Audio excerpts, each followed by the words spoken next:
रुधिरपथ का द्वार अरीव के पीछे बंद हो चुका था, पर उसकी गूंज अभी भी उसकी नसों में बह रही थी। जैसे ही उसने पहला कदम इस नए क्षेत्र में रखा, हवा का स्वर पूरी तरह बदल गया। यहां की हवा भारी या आक्रामक नहीं थी, बल्कि अस्वाभाविक रूप से शांत थी। इतनी शांत कि हर धड़कन साफ सुनाई देती थी, मानो ये लोक शोर से नहीं, चेतना से संवाद करता हो। चारों ओर फैला ये स्थान पहले देखे किसी भी लोक जैसा नहीं था। यहां न लाल आकाश था, न सुनहरी लपटें, बल्कि एक धुंधली नीली रोशनी थी जो धरती से उठती हुई प्रतीत होती थी, जैसे स्वयं भूमि अपने भीतर किसी रहस्य को छुपाए बैठी हो। यह स्थान किसी युद्ध भूमि की तरह नहीं, बल्कि किसी प्राचीन निर्णय स्थल जैसा लग रहा था, जहां शक्ति नहीं, साधक की दिशा को परखा जाता है। अरीव ने चारों ओर दृष्टि दौड़ाई। जमीन चिकनी थी, पर उस पर उभरी रेखाएं किसी साधारण संरचना की नहीं थी। वे रेखाएं धीरे धीरे हिल रही थी, जैसे किसी जीवित स्मृति का हिस्सा हो। जैसे ही उसका पैर उन पर पड़ा, उसके भीतर एक हल्का सा झटका दौड़ गया। कोई प्रहार नहीं, बल्कि पहचान। ऐसा लगा जैसे ये लोक उसे पहले से जानता हो, जैसे उसने यहां आने से बहुत पहले ही अपनी उपस्थिति दर्ज कर दी हो। उसकी हथेली पर उभरा रुधिर चिन्ह हल्का सा चमका, पर इस बार उसमें उग्रता नहीं थी, केवल एक स्थिर चेतावनी, जैसे कोई उसे याद दिला रहा हो कि यहां हर कदम का मूल्य चुकाना पड़ता है। तभी दूर से किसी के कदमों की आहट गूंजी। ये आहट तेज नहीं थी, पर उसमें एक अजीब सी स्पष्टता थी, जैसे हर कदम अपने साथ कोई निर्णय लेकर चल रहा हो। अरीव ने गर्दन उठाई और सामने देखा। धुंध के भीतर से एक आकृति उभर रही थी, लंबी, संतुलित और असामान्य रूप से शांत।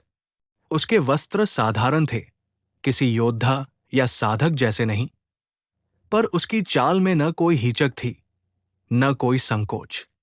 उसकी आंखों में ऐसी गहराई थी कि उन्हें देखकर अरीव को पहली बार ये एहसास हुआ कि सामने खड़ा व्यक्ति शक्ति से नहीं, अनुभव से भारी है। वो न तो आक्रमण की मुद्रा में था, न रक्षा की। वो बस खड़ा था, मानो इस लोक में उसका होना ही पर्याप्त हो। उस अजनबी ने बोलने से पहले अरीव को पूरी तरह देखा। ऐसे देखा जैसे वो उसकी देह नहीं, उसके भीतर की परतों को पढ़ रहा हो। उसकी दृष्टि अरीव के रुधिर चिन्ह पर रुकी, फिर उसकी आंखों में उतर गई। उसके बाद ही उसने शांत स्वर में कहा, तो यही है वो साधक जिसने रुधिर पथ को झुका दिया। उसकी आवाज में न आश्चर्य था, न भय, केवल स्वीकार। अरीव ने कोई उत्तर नहीं दिया। उसने महसूस किया कि इस व्यक्ति के सामने शब्दों से अधिक सावधानी की आवश्यकता है, क्योंकि यहां कही गई हर बात स्वयं के विरुद्ध भी इस्तेमाल की जा सकती है। अजनबी आगे बढ़ा, और जैसे ही उसने एक कदम रखा, धुंध अपने आप पीछे हटने लगी। ये क्षेत्र, उसने कहा, निर्णय लोक कहलाता है। यहां शक्ति दिखाने से कुछ नहीं होता। यहां यह देखा जाता है कि शक्ति मिलने के बाद तुम क्या बनते हो, रक्षक, शासक, या केवल एक और पतनशील साधक। अरीव के भीतर हल्की सी हलचल हुई। उसे पहली बार यह एहसास हुआ कि उसकी यात्रा अब केवल युद्धों की नहीं रही। अब हर कदम उसे किसी ऐसी दिशा में ले जा रहा है जहां प्रश्न बाहर से नहीं, भीतर से उठते हैं। अरीव ने आखिरकार पूछा, और तुम कौन हो? अजनबी की आंखों में हल्की सी चमक आई, मानो उसे यही प्रश्न अपेक्षित था। मैं वो हूं, उसने उत्तर दिया, जो ये तय करता है कि कोई साधक आगे बढ़ेगा या यही रुक जाएगा। उसके शब्द गिरते ही हवा अचानक और स्थिर हो गई। रेखाएं जो अभी तक हिल रही थी, थम गई। अरीव की हथेली पर बना रुधिर चिन्ह इस बार तीव्र प्रतिक्रिया देने लगा, जैसे वो चेतावनी दे रहा हो कि सामने खड़ा व्यक्ति किसी परीक्षा से अधिक एक सीमा है। अरीव को पहली बार स्पष्ट रूप से ये एहसास हुआ कि चैप्टर 12 की दीक्षा केवल तैयारी थी। असली परीक्षा अब शुरू हो चुकी है, और ये परीक्षा तलवार या शक्ति से नहीं, बल्कि उस निर्णय से जुड़ी है जो वो स्वयं अपने बारे में लेने वाला है। भाग एक समाप्त। निर्णय लो की स्थिरता अब भारी होने लगी थी। वो शांति जो पहले सहज लग रही थी, अब दबाव में बदल चुकी थी। जैसे ये स्थान अरीव की हर सांस, हर धड़कन को गिन रहा हो। अजनबी उसके सामने खड़ा था, पर उसकी उपस्थिति किसी शत्रु जैसी नहीं थी। वो किसी दर्पण की तरह था, जिसमें देखने से बचा नहीं जा सकता। उसकी आंखें अरीव की आंखों से हट नहीं रही थी, मानो वो उसके भीतर उभरते हर विचार को पढ़ रहा हो। चारों ओर फैली नीली धुंध अब हल्की हल्की घूमने लगी और जमीन पर उभरी रेखाएं फिर से सक्रिय हो गई। पर इस बार वे किसी मार्ग का संकेत नहीं दे रही थी, बल्कि एक घेरा बना रही थी अरीव के चारों ओर। अजनबी ने शांत स्वर में कहा, यह घेरा कोई बंधन नहीं है, ये वो सीमा है जहां तक तुम अभी स्वयं को समझते हो। उसके शब्द सीधे अरीव के भीतर उतरे। जैसे ही उसने ये कहा, अरीव को अपने सीने में हल्का सा खिंचाव महसूस हुआ, मानो उसकी शक्ति पीछे खींची जा रही हो। उसकी हथेलियों से उठने वाली परिचित गर्मी मंद पड़ गई। रुधिर चिन्ह अब भी चमक रहा था, पर उसमें वो सहज प्रवाह नहीं था जो पहले था। ये कोई हमला नहीं था, ये उसकी शक्ति को अस्वीकार करना भी नहीं था, ये उसे अलग रखकर देखने जैसा था। अरीव ने दांत भींचे, पर उसने स्वयं को स्थिर रखा। तुम मेरी शक्ति को दबा रहे हो? उसने पूछा। अजनबी ने सिर हल्का सा झुकाया। नहीं, मैं केवल ये देख रहा हूं कि जब शक्ति साथ नहीं देती, तब तुम कौन होते हो। यह वाक्य किसी वार से कम नहीं था। अरीव के भीतर वर्षों की स्मृतियां एक साथ हिलने लगी। मां की अनुपस्थिति का खालीपन, विश्वासघात, असफलताएं और वो लगातार पीछा करती भावना कि वो हर बार देर से समझता है। इस लोक ने उसकी शक्ति को नहीं, उसकी पहचान को छुआ था। जमीन पर उभरी रेखाएं अचानक बदलने लगी। वे अब अरीव के चारों ओर घूमती हुई आकृतियों में बदल गई, छायाओं की तरह, पर स्पष्ट। उन आकृतियों में चेहरे बनने लगे, कुछ परिचित, कुछ धुंधले। वे उसके अतीत के रूप थे, वे क्षण जहां उसने निर्णय लिए थे, और वे भी जहां उसने निर्णय लेने से बचा था। एक छाया आगे आई, उस अरीव की जो शक्ति मिलने के बाद भी अकेला खड़ा था। दूसरी छाया उस अरीव की थी जिसने संघर्ष से भागकर मौन को चुना था। तीसरी छाया सबसे भारी थी, वो अरीव जो यदि शक्ति का उपयोग केवल स्वयं के लिए करता तो क्या बनता। अरीव की सांसें गहरी हो गई। ये कोई भ्रम नहीं था, ये लोक उसके विकल्प दिखा रहा था। अजनबी की आवाज फिर गूंजी, हर शक्ति 3 रास्ते खोलती है, रक्षा, शासन या पलायन। अधिकतर साधक पहले को बोलते हैं, दूसरे को चाहते हैं और तीसरे पर पहुंचते हैं। अरीव ने उन छायाओं को देखा। उसके भीतर पहली बार भय नहीं, बल्कि स्पष्टता उभरी। उसे एहसास हुआ कि उसका सबसे बड़ा संघर्ष बाहरी शत्रुओं से नहीं, बल्कि उस संभावना से है कि वो स्वयं क्या बन सकता है। उसने एक कदम आगे बढ़ाया। जैसे ही उसका पैर घेरों को पार करने लगा, दर्द की एक लहर उसकी नसों में दौड़ गई। ये शारीरिक नहीं थी, ये उस मूल्य का दर्द था जो हर निर्णय के साथ जुड़ा होता है। अजनबी ने उसे नहीं रोका। उसने केवल कहा, आगे बढ़ना आसान नहीं होगा, हर कदम के साथ तुम्हें कुछ छोड़ना पड़ेगा। अरीव रुका नहीं। उसने अपने भीतर उठती उलझन, क्रोध और असुरक्षा को एक साथ स्वीकार किया। उन्हें दबाया नहीं, उनसे भागा नहीं। जैसे ही उसने दूसरा कदम रखा, छायाएं टूटने लगी, कुछ विलीन हो गई, कुछ पीछे हट गई। रुधिर चिन्ह ने हल्की प्रतिक्रिया दी, पर इस बार वो शक्ति की पुकार नहीं थी, बल्कि सहमति थी। अरीव ने शांत स्वर में कहा, मैं नहीं जानता कि आगे क्या बनूंगा, पर मैं पीछे नहीं हटूंगा। ये घोषणा नहीं थी, ये स्वीकार था, और इसी स्वीकार ने इस लोक को पहली बार प्रतिक्रिया देने पर मजबूर किया। नीली धुंध तेजी से फैलने लगी और आकाश में हल्की दरारें उभर आई। अजनबी ने पहली बार एक कदम पीछे लिया। उसकी आंखों में अब मूल्यांकन नहीं, रुचि थी। अच्छा, उसने कहा, तुमने घेरा नहीं तोड़ा, तुमने उसे पार किया है। उसके शब्दों के साथ ही जमीन के नीचे से एक नई धड़कन उठी, गहरी, स्थिर और अरीव की धड़कन से मेल खाती हुई।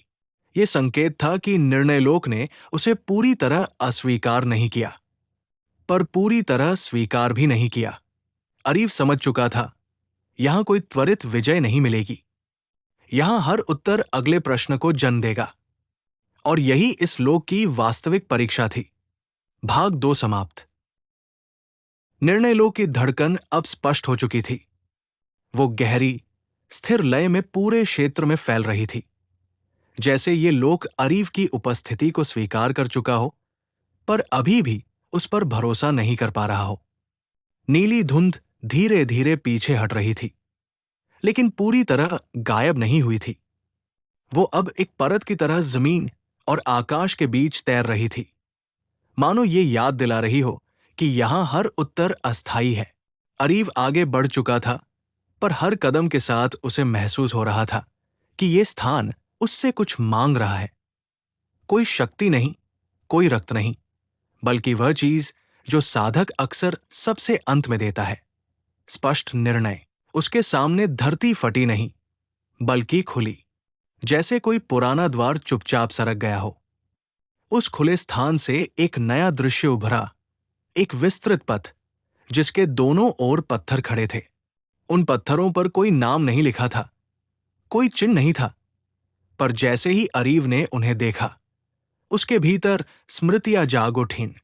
हर पत्थर किसी ऐसे साधक का संकेत था जिसने यहां आकर मार्ग चुना था, और फिर या तो आगे बढ़ा था या यही रुक गया था।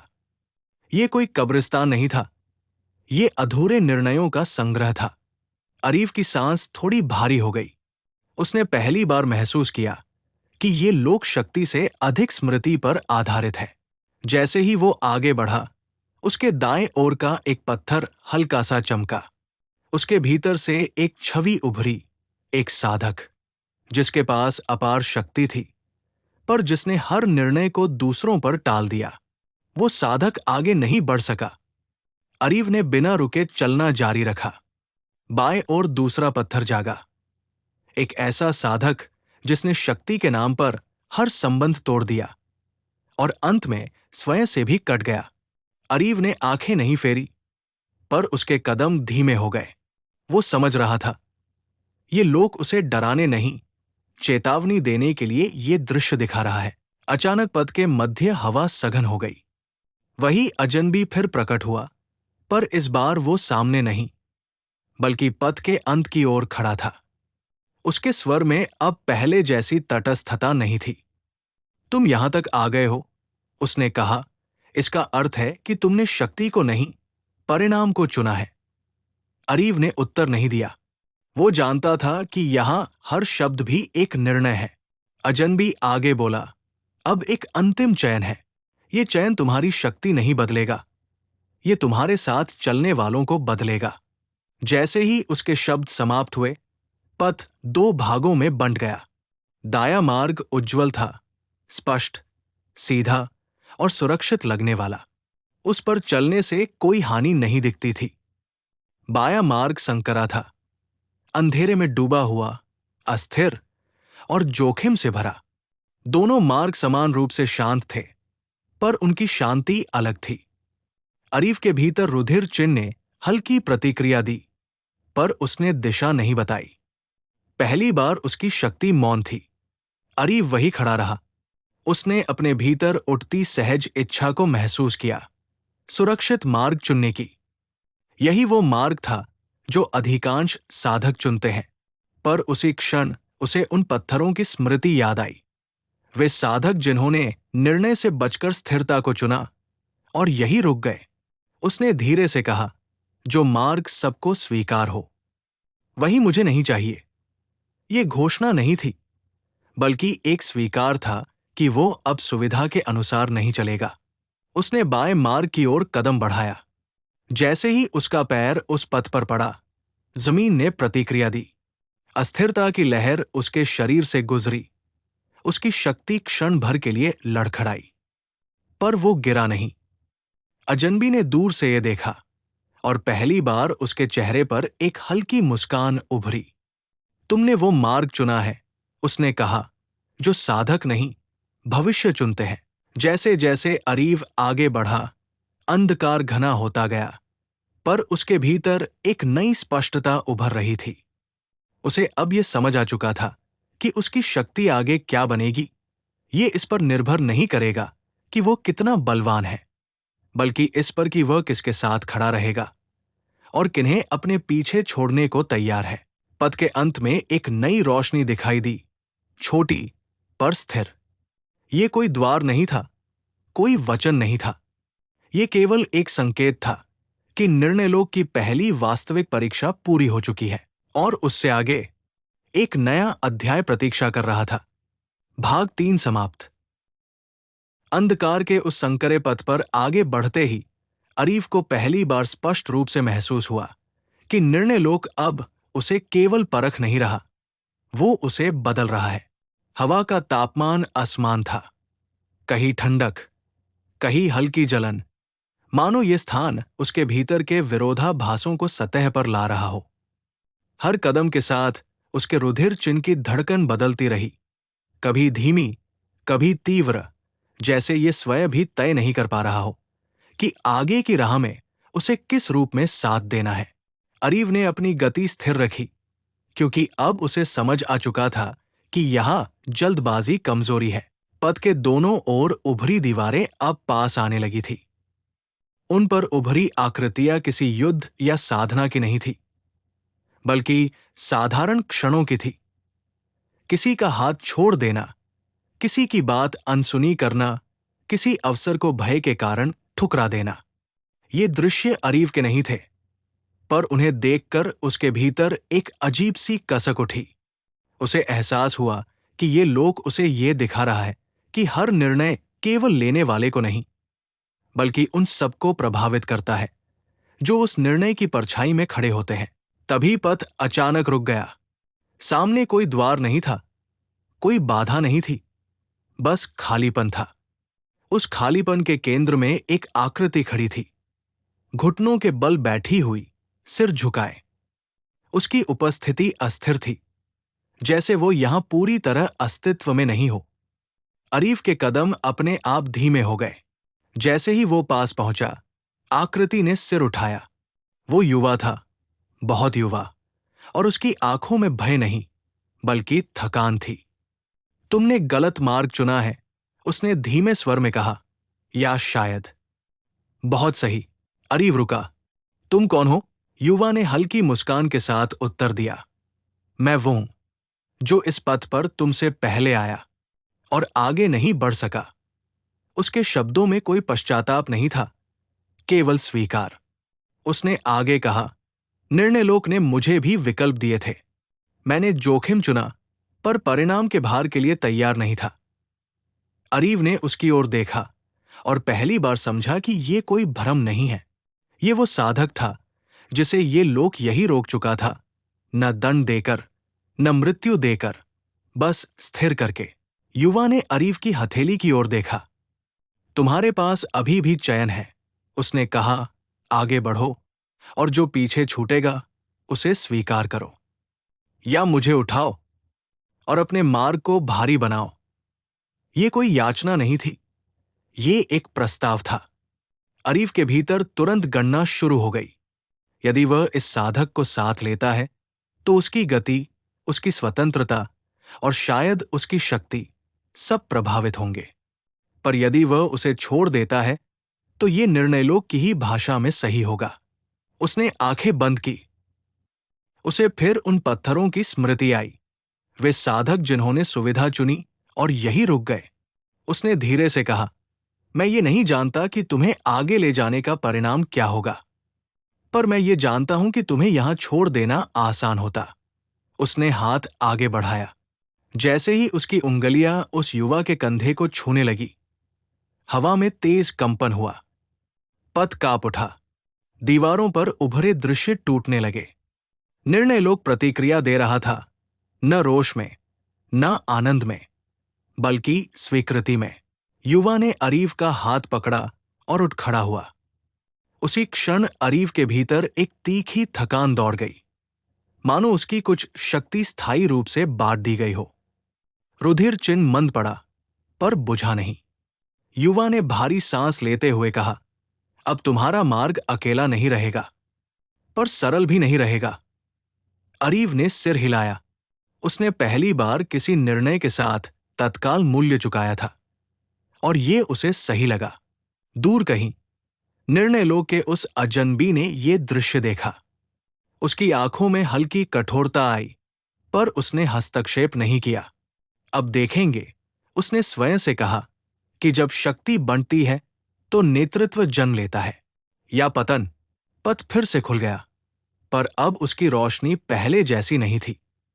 वो कम थी, पर स्थिर थी। अरीफ और वो युवा साथ साथ आगे बढ़े, और ये स्पष्ट हो चुका था कि ये निर्णय आगे आने वाली हर परीक्षा का स्वरूप बदल देगा। भाग 4 समाप्त। अरीफ और वो युवा साथ साथ आगे बढ़ रहे थे, पर उनके कदमों की लय एक जैसी नहीं थी। अरीफ की चाल में स्थिरता थी, जबकि उस युवा के कदमों में हल्का सा संकोच, जैसे हर कदम से पहले वो अपने भीतर किसी टूटे विश्वास को समेट रहा हो। निर्णयों की रोशनी अब कम थी, पर वो बुझी नहीं थी। वो केवल केंद्रित हो चुकी थी। पथ के नीचे से उठती धड़कन अब 2 लयों में बंट चुकी थी, एक अरीफ की, दूसरी उस युवा की, और ये असंतुलन हवा में स्पष्ट महसूस हो रहा था। रुधिर चिन्ह ने फिर प्रतिक्रिया दी, पर इस बार वो चेतावनी नहीं था, वो गणना थी। जैसे शक्ति स्वयं ये आंक रही हो कि अब कितना भार किसे उठाना होगा। कुछ दूर चलने के बाद अरीव रुका। तुम्हारा नाम? उसने सीधे पूछा। युवा कुछ क्षण चुप रहा, फिर बोला, मेरे लोक में मुझे नीरव कहा जाता था। उसके स्वर में गर्व नहीं था, केवल स्मृति थी। मैं यहां 3 चक्रों से हूं। पहले चक्र में मैंने जोखिम चुना, दूसरे में मैंने पीछे मुड़कर देखा, तीसरे में मैं यही रुक गया। अरीव ने उसकी ओर देखा। उसे पहली बार ये एहसास हुआ कि नीरव की थकान केवल देह की नहीं थी, वो उस ठहराव की थी जो साधक को भीतर से खोखला कर देता है। जैसे ही उन्होंने आगे बढ़ना चाहा, अरीव के भीतर अचानक तेज खिंचाव उठा। उसकी दृष्टि क्षण भर के लिए धुंधली हो गई, और उसके कदम लड़खड़ा गए। ये कोई बाहरी आक्रमण नहीं था, ये साझेदारी का मूल्य था। रुधिर चिन्ह से एक पतली धारा निकली, और नीरव की हथेली पर हल्का सा चिन्ह उभर आया। वो चिन्ह स्थिर नहीं था, वो कांप रहा था। नीरव हड़बड़ा गया। ये क्या है? अरीव ने दांत भींचे। ये मेरे मार्ग का अंश है, अब तुम्हारे साथ बंटा हुआ। हवा में हल्की चीख सी गूंजी, लोक की प्रतिक्रिया। दीवारों पर उभरी आकृतियां बदलने लगी। अब वे चेतावनी नहीं, मापन थी। पथ ने स्वीकार कर लिया था कि ये साधक अकेला नहीं है। इसका अर्थ था कि आगे आने वाली हर कसौटी 2 लोगों के लिए अलग अलग नहीं, बल्कि एक संयुक्त इकाई के लिए होगी। नीरव ने अपनी हथेली को देखा और धीरे से कहा, अगर मैं गिरा तो तुम्हें भी खींच लूंगा। अरीव ने बिना रुके उत्तर दिया, और अगर तुम उठे तो हम दोनों आगे बढ़ेंगे। उनके आगे एक संकरा मोड़ आया, जहां रोशनी लगभग समाप्त हो गई थी। यहां हवा स्थिर नहीं थी, वो भार से झुकी हुई थी। जैसे ही उन्होंने उस मोड़ को पार किया, दोनों के भीतर एक साथ पीड़ा उठी। ये पीड़ा समान नहीं थी। अरीव के लिए ये शक्ति का क्षय था, नीरव के लिए ये वर्षों से जमी जड़ता का टूटना। नीरव घुटनों के बल झुक गया। उसकी सांसें तेज थी, पर उसकी आंखों में पहली बार भय नहीं, बल्कि जिद थी। मैं यहां रुकने नहीं आया, उसने कहा, मानो स्वयं को याद दिला रहा हो। दूर निर्णय लोक का वो अजनबी फिर प्रकट हुआ, इस बार ऊंचाई से, जैसे किसी तराजू के ऊपर खड़ा हो। उसकी दृष्टि दोनों पर थी। तुमने साझेदारी चुनी, उसने कहा, तो परिणाम भी साझा होंगे। अब शक्ति तुम्हें नहीं परखेगी, कमजोरी परखेगी। उसके शब्दों के साथ ही पथ में हल्की दरारें उभर आई। ये कोई हमला नहीं था, ये आने वाली कसौटी की झलक थी। अरीव ने नीरव की ओर हाथ बढ़ाया। इस बार उठाने में उसे अधिक प्रयास करना पड़ा। उसे साफ महसूस हो रहा था कि हर सहायता उसके अपने भीतर से कुछ खींच ले रही है। पर उसी क्षण उसे एक और अनुभूति हुई। नीरव के भीतर की स्मृतियां, उसके अनुभव, उसकी गलतियां, सब अब उसकी चेतना से हल्के से जुड़ रहे थे। ये केवल बोझ नहीं था, ये दृष्टि का विस्तार था। नीरव खड़ा हुआ। उसके चिन्ह ने स्थिर रूप ले लिया। वो बोला, अब मैं तुम्हारा भार नहीं हूं, मैं तुम्हारा उत्तरदायित्व हूं। अरीव ने सिर हिलाया। और यही नेतृत्व की शुरुआत है। पथ के अंत में एक मंद प्रकाश फिर उभरा, पहले से छोटा पर पहले से गहरा। निर्णयलोक ने संकेत दे दिया था कि अगली कसौटी निकट है, और ये कसौटी अकेले साधक के लिए नहीं, बल्कि उस जोड़ी के लिए होगी जो साथ चलने का मूल्य चुका चुकी है। भाग 5 समाप्त। निर्णयलोक की वो मंद रोशनी अचानक थम गई, मानो किसी ने समय की सांस रोक दी हो। अरीफ और नीरव दोनों एक ही क्षण में रुक गए। उनके सामने का पथ अब पथ नहीं रहा था, वो एक विशाल वृत्त में बदल चुका था, जिसकी सतह पर अनगिनत रेखाएं घूम रही थी। ये रेखाएं किसी भाषा की नहीं थी, ये चुनाव थी, संभावनाएं थी, और उन सभी मार्गों की परछाइयां थी जो कभी लिए जा सकते थे पर लिए नहीं गए। हवा भारी हो गई। ये वो स्थान था जहां लोक अंतिम बार ये तय करता है कि साधक आगे जाएगा या यही बिखर जाएगा। वृत्त के केंद्र से वही अजनबी स्वर उभरा, अब पहले से अधिक स्पष्ट, अधिक ठोस। तुमने साझा मार्ग चुना, स्वर बोला। अब यह वृत्त तुम्हारी शक्ति नहीं, तुम्हारे संबंध को परखेगा। जैसे ही शब्द गूंजे, वृत्त की सतह फट गई और उसमें से दो अलग अलग प्रतिच्छवियां उभरी। एक अरीव की, पर वो अकेला था, शक्तिशाली पर ठंडा। दूसरी नीरव की, कमजोर दिखती हुई, पर उसके चारों ओर असंख्य टूटे मार्ग चमक रहे थे।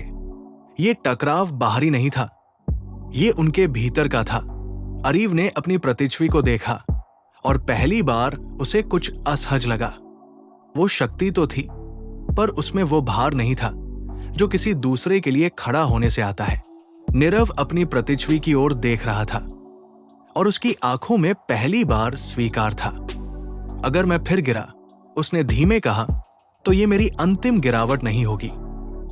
जैसे ही उसके शब्द पूरे हुए, उसकी प्रतिच्छवि कांपी और उन टूटे मार्गों में से कुछ बुझ गए। ये कमजोरी नहीं थी, ये चयन था। वृत्त ने प्रतिक्रिया दी। दोनों प्रतिच्छवियां एक दूसरे की ओर खींचने लगी, पर मिल नहीं रही थी। बीच में एक दरार थी, भय की दरार। अरीफ के भीतर एक तीखी पीड़ा उठी। ये शक्ति का क्षय नहीं था, ये नियंत्रण छोड़ने का दर्द था। उसने दांत भींचे और एक कदम आगे बढ़ाया। उसी क्षण नीरव ने भी कदम बढ़ाया, पर इस बार बिना हिचक के। जैसे ही दोनों ने दरार में प्रवेश किया, रुधिर चिन्ह और नीरव का चिन्ह एक साथ चमके। टकराव हुआ, पर विस्फोट नहीं। इसके स्थान पर एक गहरी, स्थिर तरंग पूरे लोक में फैल गई। वृत्त की रेखाएं थम गई, प्रतिच्छवियां टूटकर प्रकाश में बदल गई और दोनों साधकों के भीतर समा गई। अजनबी स्वर पहली बार मौन हुआ, फिर बोला, निर्णय पूर्ण हुआ। ये जोड़ी अब भार नहीं बांटती, ये दिशा बनाती है। उसके शब्दों के साथ ही वृत्त सिकुड़कर एक सरल पथ में बदल गया, सीधा, संकरा, पर अडेग। नीरव ने गहरी सांस ली। उसके भीतर वर्षों से जमी जड़ता टूट चुकी थी। उसने अरीव की ओर देखा, अब सम्मान के साथ, पर निर्भरता के बिना। अब मैं पीछे नहीं रहूंगा, उसने कहा। अरीव ने उत्तर दिया, और मैं आगे अकेला नहीं जाऊंगा।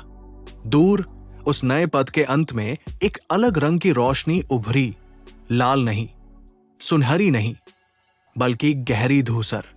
यह किसी नए लोक का संकेत था, जहां शक्ति से अधिक नियम बदलते हैं।